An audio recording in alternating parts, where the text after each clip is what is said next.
আজ যুবক মনে করছে যৌবন কাল, আর কিছুদিন ফুর্তি করি, এই তো না। না বাজার, প্রতি সেকেন্ড লেখা হচ্ছে, প্রতি সেকেন্ড ঘুরে ঘুরে কি লাভ? দুনিয়া তো তেমন কোনো উপভোগ করতে পারে না বোকাগুলো। বোকা মানুষ। এক স্বামী এক স্ত্রী, এক পুরুষ এক নারী বিবাহের বন্ধনে পবিত্র যখন আবদ্ধ হয়, তো স্বামী স্ত্রীর, নারী আর পুরুষের সম্পর্ক, নারী আর পুরুষের ভালোবাসা, নারী আর পুরুষের আনন্দ ফুর্তি বৈধভাবে হালাল ভাবে তারা যা উপভোগ করে, ওই নাফরমান যে সম্পূর্ণ গুনাহ ভিন্ন পরিবেশে অর্থাৎ বৈধ শরীয়ত সম্মত বিহীন ব্যতীত যারা মেয়ের পিছনে ঘোরে, মোবাইলের পিছনে ঘোরে, এরা শুধু শরীর চরিত্র নষ্টই করে, কিন্তু উপভোগ যেটা এটা কিছুই পায় না। গোড়ার ডিম ছাড়া আর কিচ্ছু। বেকুব, একবারে বলদ, একেবারে ফুল বলদ, বেকুফ। তো এটা কি দেখো প্লাস্টিক? তুমি যে মোবাইলের মধ্যে উলঙ্গ ছবি দেখতেছো, নাচ দেখতেছো, হিন্দি সিনেমার নর্তকীরে দেখতেছো, কিতা দেখো? এটা তো প্লাস্টিকে না। কথা বলেন না কেন? তা তুমি কিতা উপভোগ করলা? তুমি কিছুই তো মূলত উপভোগ করলা না। যে মায়ের পিছনে তুমি প্রেম করো, অনেক কি উপভোগ করলা তুমি? হুদা পয়সা না খরচদার তোমার, তোমার কতগুলো টাকা ছাড়া আর কি যাইতে আছে? তোমার শরীরের যৌবনটা নষ্ট হওয়া ছাড়া আর কি হচ্ছিল আপনি বলেন? কিন্তু কে বুঝাবে? বেকুবের বুদ্ধি কম থাকে। আমি সবসময় বলি, জালেমের বুদ্ধি কম থাকে, নাফরমানের বুদ্ধি কম থাকে। কথা মনে রাখবেন এটা। পাপীর কি থাকে? বুদ্ধি। পাপীর বুদ্ধি কম। আপনি যদি বলেন কই কাফের বেঈমানরা কত যন্ত্রপাতি বানাচ্ছে, হ্যাঁ, তাদের বুদ্ধি কম না? এগুলো কোনো বুদ্ধির কিছু না। এটা মালিক আল্লাহ কোরআনে স্পষ্ট আছে, আমি পৃথিবীতে যখন যেই জিনিসটি যখন যেই মুহূর্তে বানাবো, এটা আমি আমার কোনো না কোনো বান্দার মাথাতে আমি এটার ফর্মুলা ঢেলে দেই, সে এটা করতে থাকে। কথা বুঝছেন কিনা? আপনি নয়তো যে বেটা ট্রাক বানাইছে তারে আপনি মোবাইলটা বানাইতেন কোন? হেতে কয় পারি না। কাফারস টাকা তুই এত বড় ট্রাক বানাইতে আনলে তুই এটা বানাইতে পারছিস? এটা ছোট। কথা বলেন না কেন? না না, এটা ছোট বড় লইয়া কথা না। আল্লাহ তাআলার ফয়সালা এটা, যাকে দিয়ে আল্লাহ যেই কাজটা করান। ঠিক কিনা বলেন না কেন? হ্যাঁ, আমি আমার জীবনে একবার আমাদের কুমিল্লা, কিছুদিন আগে কুমিল্লা আমাদের ইজতেমা হয়েছিল, দাওয়াত তাবলীগের ইজতেমা হয়েছিল। তখন ওইখানে আমরা মাদ্রাসা থেকে গিয়ে মাটি কাটছে ছাত্র ওস্তাদরা। আমি 3টা কোপ দিছি, মাটির কোপ, মানে কোদাল দিয়া আমি কাটতে গেছি, উইয়ে এলেছি। আমি বুঝি না এটা আমার দৌড়। কথা বুঝছেন কিনা? অথচ আরেক লোক দিনের পর দিন কি সুন্দরে 2 কুফে 3 কুফে এত বড় চাকা কি সুন্দর উঠায় ফেলে। ঠিক কিনা বলেন না কেন? কুল্লুন মুয়াসসারুন লিমা খুলিকা লাহু, এটা হাদিস, আল্লাহর নবী বলছে, যাকে আল্লাহ তাআলা যে কাজের জন্য বানিয়েছেন, যাকে দিয়ে আল্লাহ যেই কাজটা নিবেন, তার জন্য আল্লাহই কুদরতি ভাবে সেটা সহজ করে দেন। সুবহান। হ্যাঁ, আপনি রড ফ্যাক্টরিতে যারা কাজ করে তাদের অবস্থাটা দেখলে বুঝবেন যে এটাই একটা ছোটখাটো জাহান্নাম। ফ্যাক্টরিটার মধ্যে আগুন, আগুন আমদের চললে কুলাইতো না, কিন্তু ওইখানে কি শত শত কর্মচারী কাজ করতেছে না? কথা বলেন না কেন? আল্লাহ তাআলার কুদরতে। নাহনু কাসামনা বাইনাহুম মাঈশাতাহুম ফিল হায়াতিদ দুনিয়া। আল্লাহ বলেন, এই দুনিয়ার মধ্যে কে কি রোজগার করবে এটা আমি আল্লাহ তাআলা বন্টন করি। প্রত্যেকের কর্ম বন্টন করে কে? আল্লাহ। অটোমেটিক আল্লাহ। নাহলে একসাথে প্রাইমারিতে ভর্তি হয় কত বাচ্চা, কিন্তু পরবর্তী 10 বছরের ব্যবধানে এই প্রাইমারি স্কুলের 10 বছর আগের ছেলেগুলো সব 10 বছরের ভিতরে এক একজন এক এক দিকে ছিটটা বিটটা গেছে। কেন এমন হয়? আল্লাহ পাকের কুদরতেই এক একজন এক এক দিকে ছড়ায় যায়। কেউ দোকানে ঢুকে গেছে, কেউ ব্যবসায় ঢুকে গেছে, কেউ চাকরিতে ঢুকে গেছে, কেউ বিদেশে চলে গেছে, কেউ এখনো পড়ালেখা করতেছে, কেউ সাধারণ অটো চালাচ্ছে, কেউ রিক্সা চালাইতে আছে, কেউ সিএনজি চালাইতেছে। আছে না? কি বলেন? চতুর্মুখী ছড়ায় গেছে কিনা? কেমনে ছড়াই? আল্লাহ। কার কুদরত এটা বলেন না? আল্লাহ। আল্লাহর ফয়সালা। নাহনু কাসামনা। আল্লাহ বলেন আমি বন্টন করি, আমি বন্টন করি। কর্ম বন্টন করে দুনিয়াতে কে? আল্লাহ। আল্লাহ। আল্লাহু খালাকাকুম ওয়া মা তা'মালুন, কোরআনের আয়াত। আল্লাহ বলেন তোমাদেরকে সৃষ্টি করেছি আমি আল্লাহ। ওয়া মা তা'মালুন, তোমরা যে যে আমল করছো, কাজ করতেছো, ওইটার সৃষ্টিকর্তা আমি আল্লাহ। ওটা তো আমি করছি, আমি করছি। তোমার দ্বারা দিয়ে এটা হবে, এটা আমার ফয়সালা। পরে দিয়ে দাও, এটা হবে, এটা আমার ফয়সালা। আবার আজ মাটি কাটবো, এটা আমার ফয়সালা। উনি যে দোকানদারি করবে, এটা আমার ফয়সালা। অতএব আমার বাবারা, আমি আপনাদেরকে কথাটা যদিও শুরুতে প্রসঙ্গটা এটাই শুরু করছিলাম যে ছোট্ট আমল, মনে আছেন এই কথাটা থেকেই, সামান্য নেক কাজকেও কি মনে না করা, ছোট মনে না, বরং সামান্য নেক কাজ। আপনি এখানে 1 টাকা দেওয়ার সুযোগ পাইছেন, 1 টাকাই দিয়ে দেন, 1 টাকাই আপনার পুঁজি, 2 টাকাই আপনার পুঁজি। আল্লাহ নবী সাল্লাল্লাহু আলাইহি ওয়াসাল্লাম বলেন, হে আদম সন্তান, 3টা জিনিস তোমার পুঁজি, তোমার সম্পদের মধ্যে। 1 নাম্বার মা আকালা, 1 নাম্বার তুমি যেটা সরাসরি খাইছো, এটা তোমার পুঁজি। 2 নাম্বার ওমা লাবিসা, তুমি যেটা সরাসরি গায়ে দিছো, এই জামা কাপড়, এটা তোমার। আরেকটা হলো ওয়ামা কাদ্দামা, যা তুমি নিজে আখিরাতের জন্য পাঠাইছো, এটাই তোমার পুঁজি। তোমার মুখের খাবার, তোমার সরাসরি গায়ের পোশাক, আর তোমার দান সাদকা, তোমার নেক কাজের খরচ, যেটা তুমি আখিরাতের জন্য পাঠাইছো। নবী বলেন এই 3টাই তোমার, বাকিটি সব দুনিয়াটা দুনিয়াতে। কি বলেন? সোফা, এটা আপনার কবরের সঙ্গীত, কথা বলেন না কেন? খাট আপনার কবরের সঙ্গীত, ডাইনিং টেবিল আপনার কবরের সঙ্গীত, কিন্তু সেজদা, সেজদা আমার সঙ্গী হবে কিনা? আমার রুকু, আমার কোরআন, আমার দান, আমার সাদাকা, আমার সুবহানাল্লাহ বলা, আমার আলহামদুলিল্লাহ বলা, আমার জিকির, আমার তাসবিহ, এগুলো আমার কবরেও সঙ্গী, এগুলো আমার হাসরের মাঠেও সঙ্গী, এগুলো আমার জান্নাতেও সঙ্গী। বলেন আলহামদুলিল্লাহ। এটা ভাবা উচিত বাজার, এটা ভাবা উচিত, এটা বোঝা উচিত। আজ আমরা আমাদের সন্তানদেরকে এটা বুঝানো উচিত, আজ আমরা আমাদের বিবিদেরকে এটা বুঝানো উচিত। আত্ম উপলব্ধিটুকু যদি না থাকে, আহা, আমার এটা বেশি আফসোস। প্রতিদিন বলি বাজান, আমি, আমার কাছে এটা বড় মায়া লাগে।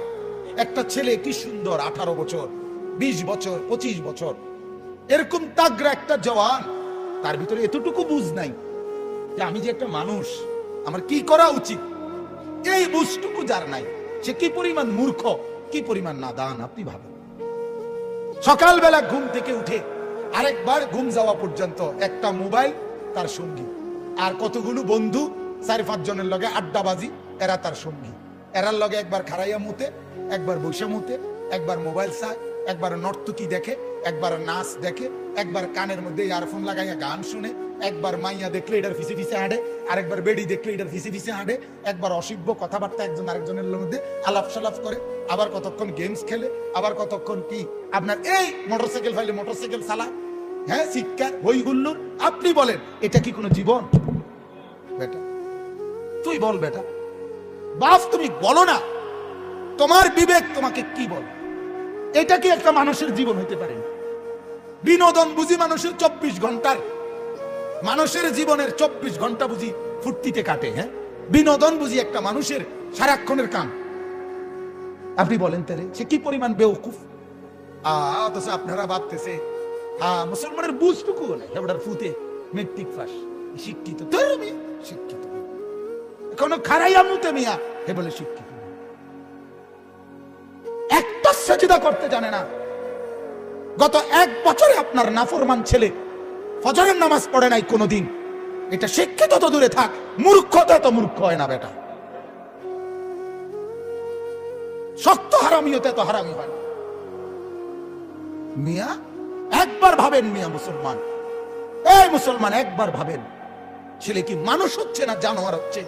দেখেন মিয়া, মালিক চিনে না যে, মনিব চিনে না যে, বাঁচানেওয়ালাকে যে চিনে না, লালনকারীকে চিনে না, পালনকারীকে চিনে না, আমার 24 ঘন্টা আমি যার ইশারায়, যার ইঙ্গিতে, যার হাতে আমার অস্তিত্ব, তাকে যে চিনে না, এ চিনলটা কি বলেন? শিখলোটা কি? শিখলোটা কি বলেন? এ বুঝলোটা কি বাজার? হা হা, আল্লাহ আমাদেরকে মাফ করে দেন। কিছু কয়েন না, কিছু কয়েন, কিচ্ছু বলিয়েন, কিছু বলিয়েন না। আজকে হঠাৎ কইয়া কি করবেন? গাফেল তো অনেক দিন আগ থেকে গাফেল হয়েছে, কথা বোঝেন না? হ্যাঁ, অসুবিধা নাই আমার বাজান। এই জন্য আমি অনুরোধ করছি, আমরা প্রত্যেকেই নিজের আত্ম উপলব্ধি করেন, নিজেকে চিনেন। ইস্তাফতি কালবাক, আপনি আপনার দিলকে প্রশ্ন করেন। আল্লাহর নবী বলছে দিলকে প্রশ্ন করো, তুমি তোমার দিলকে নিয়ে ভাবো। আসলে তোমার হালাত কি। ওয়ালতানজুর নাফসুম মা কদ্দামাত লিগাদ। আল্লাহ বলে, ও বান্দা, ভাবো তো আগামীকাল যদি কিয়ামত, আগামীকালই কিয়ামত, তো আজ তুমি কি পাঠিয়েছো দেখো না, দেখো। আল্লাহ তাআলা বলে, আলাম ইয়ালাম বিআন্নাল্লাহ ইয়ারা। বান্দা, তুমি জানো আমি কিন্তু সারাক্ষণ তোমাকে দেখছি। বিআন্নাল্লাহ ইয়ারা, আমি সারাক্ষণ দেখে থাকি। মা গাররাকা বিরাব্বিকাল কারীম। আমি মাওলা কেন সিজদা পেলাম না? বলেন না বাপ, যুবক, এই ছেলেরা বল না বাপ, আজ সারা দিনে যারা এক ওয়াক্ত নামাজ পড়ো নাই, আল্লাহর সাথে এত রাগ কেন করলা? মনিবের সাথে এত নারাজ কেন হলা? আল্লাহ তোমার কি কি ক্ষতিটা করছে বাজান, কও না। হ্যাঁ, মা তোমার যত উপকার করছে মালিক অতটুকু করে নাই? হ্যাঁ, বাবা যে উপকারটুকু করছে আল্লাহ এটুকু করে নাই? বন্ধু তোমারে এক কাপ চা খাওয়াইছে, মালিক তার চাইতে বেশি কোনো উপকার করে নাই? আহা, হায় হায়, কে বুঝাবে এদের? কে বুঝাবে? আপনি বলেন, আপনার ছেলেকে বলেন, কিরে বাপ, আল্লাহর সাথে এত নারাজ কেন হলে? কেন এত নারাজ হলে? কেন নারাজ হলে? এই জন্য অনুরোধ আমার, ভাবেন আপনারা। ইয়া আইয়ুহাল ইনসান মা গাররাকা বিরাব্বিকাল কারীম। আল্লাহ বলেন, হে মানুষ, আমার মতো দয়ালু মনিব, আমার মতো মেহেরবান মাওলা, আমার মতো দয়ালু মাওলা, আমার থেকে কে তোরে আড়াল করে দিল? আমার থেকে কে রে তোরে ভুলাইয়া দিল? কেন বান্দা তুমি আমার থেকে ভুলে গেলা? আমি কেন সেজদা পেলাম না? মিস কল দিলে বন্ধু তুমি টের পেয়ে যাও, 6টা হরন দিয়ে আজান দিলেও তুমি কেন টের পাও না? যে বন্ধু মোবাইলে মিস কল দিছে সেটা তো তুমি 2 সেকেন্ডের মিস কল, এইটা তো তুমি টের পাইলা। 2 ঘন্টা পরে যদি মোবাইল খুলে দেখো যে বন্ধুর মিস কল উঠছে, তাইলেও তো ফিরাইয়া বলো যে আমার শুনি নাই, কেন বলছে বলো। মালিক বলে, সেই ফজর থেকে বান্দা আমি ডাকছি, এখন তো এশার নামাজ পর্যন্ত চলে গেল। আজকের সারা দিনে বান্দা 5 বার ডাকলাম, আমি কেন একবারও জবাব পেলাম না?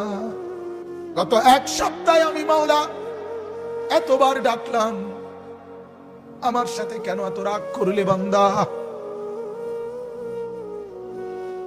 কেন আমার এত কষ্ট দিলা? কেন?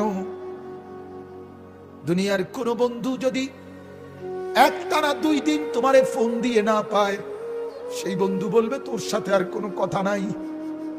তুই বেটা আমার ফোনটা পর্যন্ত ধরলি না, তুই আমার ফোনটা পর্যন্ত রিসিভ করলি না। এই মাত্র আমার সাথে মাওলানা ইয়াহিয়া আমার সাথে আসছে, তার আরেক বন্ধু ওই যে এখানে আসছে, কই সালাউদ্দিন, কই মাওলানা সালাউদ্দিন রে মনে হয় মাগরিবের পরে, না না হাসান রে ফোন দিছে 10-12 বার। আমি শুনতেছি, হে আমার পিছনে বসা। এরপরে যখন ওই ফিরাইছে, হে দেখলাম যে খুব রাগ, তোরে এতগুলো কল দিলাম, তুই ফোনটা ফিরাইলি না কেন, ধরলি না কেন? এই এখন আমার গাড়িতে নিচে মাত্র 10 মিনিটে 20 মিনিটে 10টা কল দিছে বন্ধু। সেই বন্ধুর প্রতি অভিমান করছে, কেন কলটা ফিরাইলি না, কেন ধরলি না? আমার মালিক যদি বলে শনিবার থেকে আজকের বৃহস্পতিবার পর্যন্ত এত বড় মাইক দিয়ে শুধু এক মসজিদে না, চতুর্দিক থেকে একসাথে আমি আমার আজানের আওয়াজ শুনাইছি, বান্দা কেন আমি একটা সেজদা পেলাম না? আরে বাপ, জানোস না বাপ কি পরিমাণ কষ্ট পাবি বাপ, জানোস না?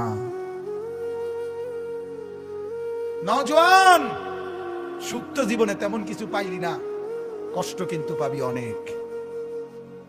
নারীর পিছনে পড়ে খুব বেশি কোনো সুখ কেউ পাও নাই, আমরা জানি, আমরা বুঝ আছে। মোবাইলে চাইয়া, নর্তকী চাইয়া খুব বেশি কোনো আনন্দের কিচ্ছু নাই, আমরা একটা বুঝ আছে, আমরা ওর আইডিয়া আছে, আমরা একবারে চিড়া খাই না। রং তামসায় খুব বেশি সুখ পাওয়া যায় না, বন্ধু বান্ধবের এই আড্ডায় খুব সুখ পাওয়া যায় না। সেজদার মধ্যে অনেক মজা আছে, রাত গভীরের তাহাজ্জুদে অনেক মজা আছে, কোরআনুল কারীমের তিলাওয়াতে অনেক মজা আছে। অনেক স্বাদ আছে, তুমি জানো না। সুফিয়ানে সৌরি রহমতুল্লাহ আলাইহি বলছিলেন যে সেজদা দিয়ে আমরা যেই মজা পাই, যদি দুনিয়ার রাজা বাদশারা বুঝতো, তাইলে আমাদেরকে তরবারি গর্দানে রাইখা ওই স্বাদ আর মজা আমাদের থেকে ছিনাই নিত।